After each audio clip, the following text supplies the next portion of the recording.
Welcome to number tutorials. आज हम potassium dichromate K2Cr2O7 एवं पोटेशियम परमैंगनेट KMnO4 के बारे में पढ़ेंगे। K2Cr2O7 potassium dichromate. Potassium dichromate का निर्माण। पोटेशियम डाइक्रोमेट बनाने के लिए हम क्रोमाइड अयस्क की ऑक्सीजन की उपस्थिति में सोडियम कार्बोनेट के साथ अभिक्रिया करवाते हैं, जिससे हमें सोडियम क्रोमेट प्राप्त होता है, जिसका कलर पीला होता है। जब हम सोडियम क्रोमेट को सल्फ्यूरिक अम्ल अर्थात अम्लीय विलयन में प्रवाहित करते हैं तो हमें सोडियम डाइक्रोमेट प्राप्त होता है। एवं सोडियम डाइक्रोमेट को पोटेशियम क्लोराइड के विलयन में प्रवाहित करने पर हमें K2Cr2O7 पोटेशियम डाइक्रोमेट प्राप्त होता है।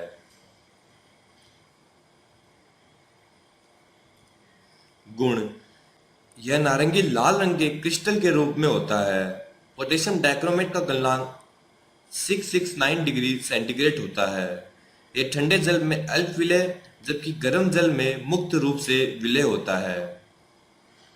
अम्लीय विलयन में क्रोमेट CrO4 आयन डाइक्रोमेट में बदल जाता है। जब हम अम्लीय विलयन में क्रोमेट की अभिक्रिया करवाते हैं तो यह डाइक्रोमेट में बदल जाता है। क्षारीय विलयन में डाइक्रोमेट क्रोमेट में बदल जाता है, परंतु जब हम क्षारीय विलयन में डाइक्रोमेट की अभिक्रिया करवाते हैं तो हमें क्रोमेट प्राप्त होता है। इस प्रकार क्रोमेट एवं डाइक्रोमेट को एक दूसरे में बदला जा सकता है। संरचना। डाइक्रोमेट आयन CrO7 की संरचना कुछ इस प्रकार होती है, जिसमें एक ऑक्सीजन दोनों क्रोमियम के बीच सेतु के रूप में होता है व अन्य 6 ऑक्सीजन केवल एक ही क्रोमियम से जुड़े होते हैं। संरचना कुछ इस प्रकार होती है, जिसमें 2 ऑक्सीजन परमाणुओं पर नेगेटिव चार्ज होता है तथा अनुनाद के कारण इन 6 क्रोमियम ऑक्सीजन की बंध लंबाई एक समान होती है, क्योंकि अनुनाद के कारण नेगेटिव चार्ज एक ऑक्सीजन से दूसरी ऑक्सीजन पर व दूसरे ऑक्सीजन से तीसरे ऑक्सीजन पर स्थानांतरित होता है, जिससे इन 6 क्रोमियम ऑक्सीजन की बंध लंबाई एक समान प्राप्त होती है तथा सेतु वाले 2 क्रोमियम ऑक्सीजन की बंध लंबाई भी एक समान होती है, परंतु सेतु में अनुनाद नहीं होता है। Cr2O7 में अनुनाद के कारण 6 CrO बंध लंबाई समान होती है, जबकि 2 सेतु CrO बंध लंबाई समान होती है, परंतु उनमें अनुनाद नहीं होता है। यदि हम क्रोमेट आयन CrO4 की संरचना देखें तो वह कुछ इस प्रकार होती है। क्रोमेट आयन में भी अनुनाद के कारण चारों CrO बंध लंबाई एक समान होती है व इसमें 2 ऑक्सीजन परमाणुओं पर नेगेटिव चार्ज होता है। पोटेशियम डाइक्रोमेट ऑक्सीकारक के रूप में पोटेशियम डाइक्रोमेट I- को I2 में, H2S2 जिसमें सल्फर -1 ऑक्सीकरण अवस्था में होता है को सल्फर में ऑक्सीकृत कर देती है, जिसमें सल्फर की ऑक्सीकरण अवस्था 0 होती है। वह Sn2 को Sn4 में व Fe+2 को Fe+3 में ऑक्सीकृत कर देता है। पोटेशियम परमैंगनेट KMnO4 निर्माण। जब हम MnO2 को KOH के साथ O2 की उपस्थिति में संगलित करते हैं तो हमें K2MnO4 प्राप्त होता है, जिसमें MnO4 आयन होता है। जब हम MnO4 आयन की अम्लीय या उदासीन माध्यम से विक्रिया करवाते हैं तो हमें MnO4 परमैंगनेट आयन प्राप्त होता है व MnO2 भी प्राप्त होता है। यह एक असमानुपातिकरण अभिक्रिया होती है।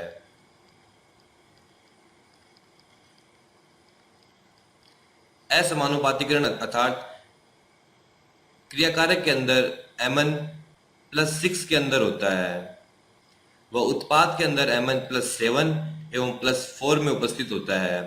इस प्रकार Mn अपने से एक ऊपर वाली ऑक्सीकरण अवस्था में एवं एक नीचे वाली ऑक्सीकरण अवस्था में उत्पाद के रूप में प्राप्त होता है।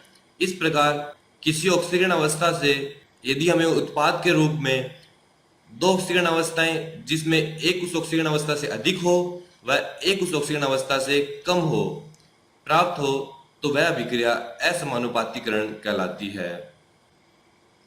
औद्योगिक स्तर पर इसका उत्पादन MnO2 के क्षारीय ऑक्सीकरणी संलग्न के पश्चात मैग्नेट के विद्युत अपघटनी ऑक्सीकरण द्वारा किया जाता है। जब हम MnO2 को KOH के साथ संलग्न वायु या KNO3 के साथ ऑक्सीकरण करते हैं तो हमें MnO4 2- आयन प्राप्त होता है। जब हम MnO4 2- आयन को क्षारीय विलयन में विद्युत अपघटनीय ऑक्सीकरण करते हैं तो हमें परमैग्नेट आयन प्राप्त होता है। संरचनाएं। परमैग्नेट आयन।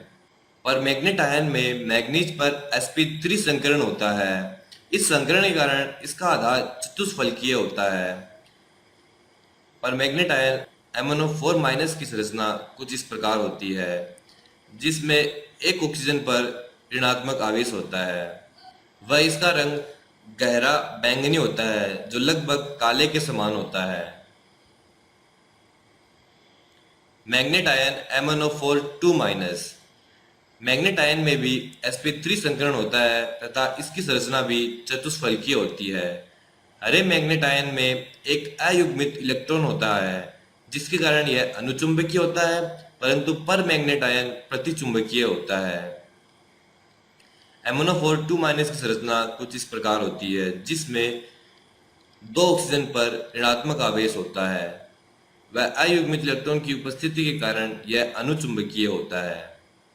प्रयोगशाला में मैग्नीज सेकेंड आयन के लवण परऑक्सो डाइसल्फेट द्वारा ऑक्सीकृत होकर परमैग्नेट बनाते हैं। मैग्नीज सेकेंड जो कि H2OA 2- द्वारा ऑक्सीकृत होकर MnO4- परमैग्नेट लवण बनाते हैं।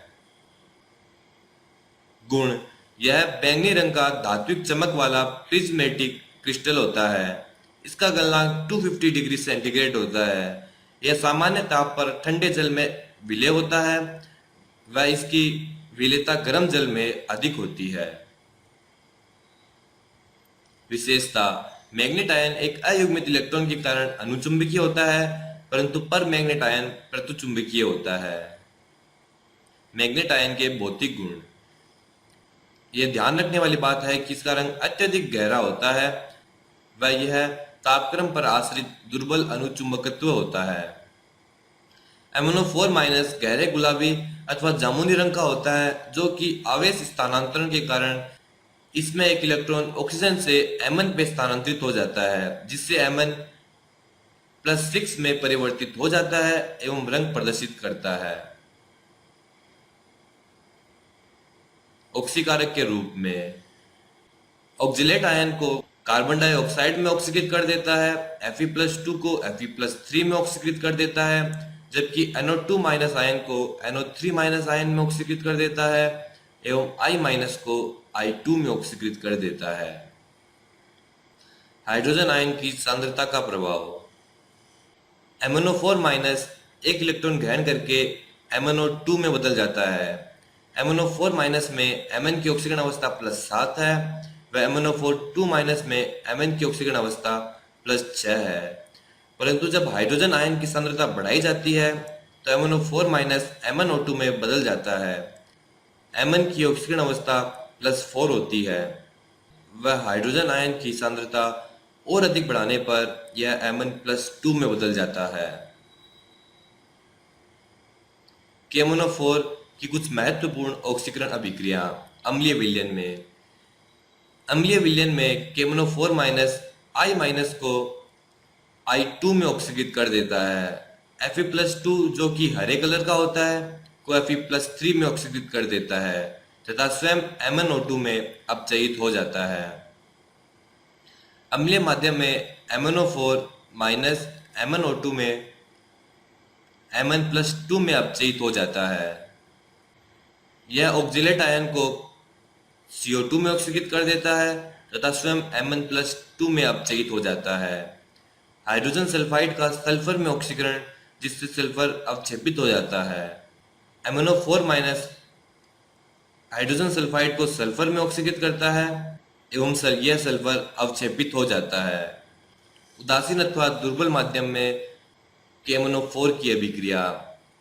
ध्यान देने योग्य है कि यह उदासीन अथवा दुर्बल माध्यम में आयोडाइड को आयोडेट में ऑक्सीकृत कर देता है। KMnO4- I- को MnO4- I- को IO3- में ऑक्सीकृत कर देता है, जबकि अम्लीय माध्यम में MnO4- I- को I2 में ऑक्सीकृत करता है। स्पष्ट है कि क्षारीय माध्यम में KMnO4- प्रबल ऑक्सीकारक होता है।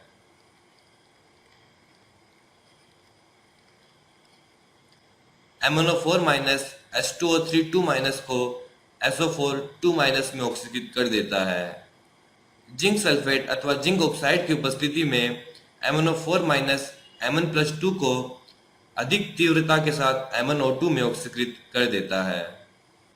MnO4- व Mn+2 अभिक्रिया करके MnO2 में अधिक तीव्रता से बदल जाते हैं।